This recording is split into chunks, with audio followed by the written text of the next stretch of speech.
So, when I decided to take social media seriously, it's because my therapist had suggested that I tell my story. She thought it was inspiring. I did not. I told her she was nuts. And then I told her that it would just make me sad and depressed, that I don't want to be crying all the time anymore.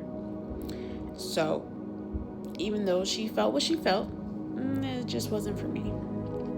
It wasn't until a year later that I started watching the videos because, of course, I documented everything. All my appointments, my surgeries. I recorded videos before and after.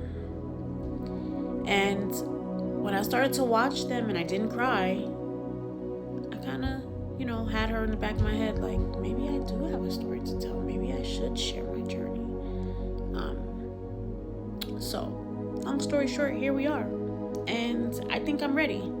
Yesterday and the last week, I watched videos and I didn't cry. I got emo, of course, but it didn't destroy my whole day or my whole week. I watched them, I shed a tear, and then I went and doing something else. So I think I'm ready. So I'm about to share the most difficult video that I had to record. Even though it doesn't look like it, it was. And this is why. It's the video of when I had my head shaved. Now, mind you, I had my head shaved on my son's birthday. The reason for that is because I wanted my son's father to shave my head. The reason I wanted him to shave my head is because even when the topic was brought up about how chemo was going to take my hair, everybody would get emotional. It was a hard topic, of course, for me too. So I knew that I needed somebody like me. Somebody that would show the strength and wouldn't break. Because I knew if my mom did it or my sister did it, even though I would have loved for them to do it, that they would break down and cry. And therefore I would cry. And it would just be a mess. So I asked my son's father. And at first he said no. But I told him, I actually begged him. I said, please, can you do it for me? You're the only one that I can think of that could do it for me. Because you're not going to cry. You're not going to be a baby about it. You're just going to do it. And that'll help me stay strong. And so, the only day that was available, because he's a hard worker, works 2 jobs, was the day of my son's birthday party. So, everybody knew, because I told them. I waited for all my family to leave, and it was just me, my son's father.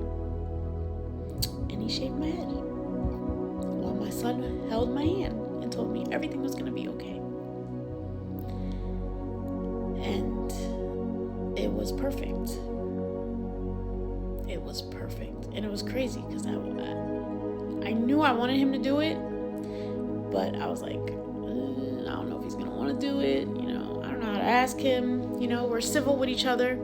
We're a lot closer now since I got diagnosed, which I think that was another blessing that my higher power gave me. But, we're not like besties and shit, you know what I mean? So here I am asking him to shave my head, something that he knows I love. He knows I love my hair. But yeah, so here's the video, and that's it. Oh, and another thing, I had actually cut my hair already short before I got it shaved. I did that because I'm a controlling person when it comes to myself, emotionally, mentally, and physically. And I knew that I needed to rock a short haircut like this. It wasn't this short though, but I needed to rock a short haircut before I did the big chop to help me in the transition. And it did. It definitely did. I would suggest everyone, just my opinion, if you're going through chemo and you know you're gonna go bald, to go to the salon and get yourself a short haircut and rock it for a week before your head starts itching like ridiculously and falling off in chunks. So it's not so like it's dramatic regardless. It's a lot, but when when you do it from your hair being short already, it's kind of a little bit better. Well, it was for me. So